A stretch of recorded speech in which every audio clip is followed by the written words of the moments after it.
ஒரே ஆடுற நாடகம்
இன்று தினத்தை பார்த்தா என்னை வாழையடி வாழையாக வாழ்த்திருக்கிறேன் சொன்னாய்.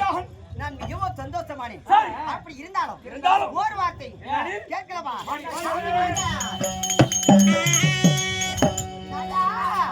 இந்த பாரு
நல்ல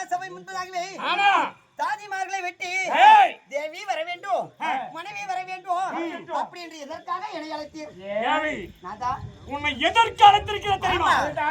நேற்று தினத்திலே என்ன நடந்தது? நன்முடைய மகன் என்று சொல்லக்கூடிய லக்குணகுமாரனுக்கு கல்யாணம் என்று சொல்லி, அதாவது யாருக்கு பெரிய மாத்தினோம், யார் எடுத்து என்று கேட்டோம்.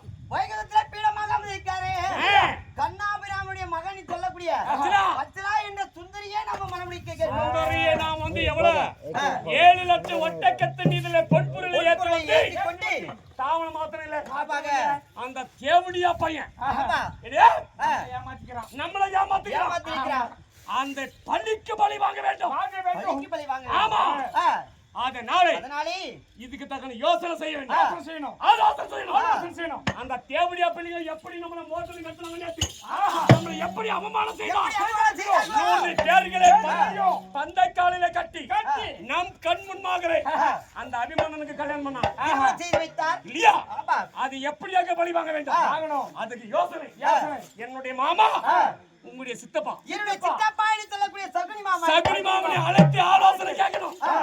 அதற்காக உன் இடத்துல ஒரு வார்த்தை சொல்லிட்டு போறான் அப்படின்னு ஒண்ணு அழைத்தேன். நம்முடைய மகனுக்கு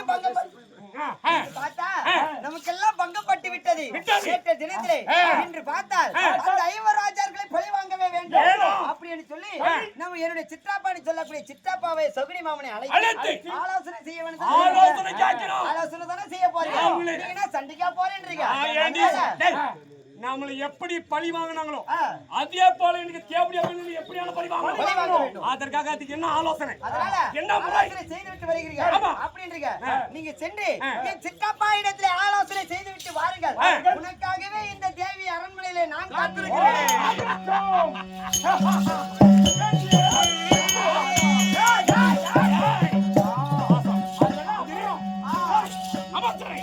இருந்தாலும் என்னுடைய மாமா இது சொல்லக்கூடிய சகுனி மாமன் அந்த புத்தர் இருக்கிறார்.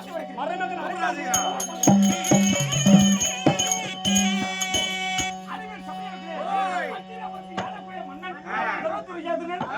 மாமன் சொல்லக்கூடிய சகுனி மாமன் அழைக்க சகுனி மாமன் பாச்சவன் அடி வருவார்.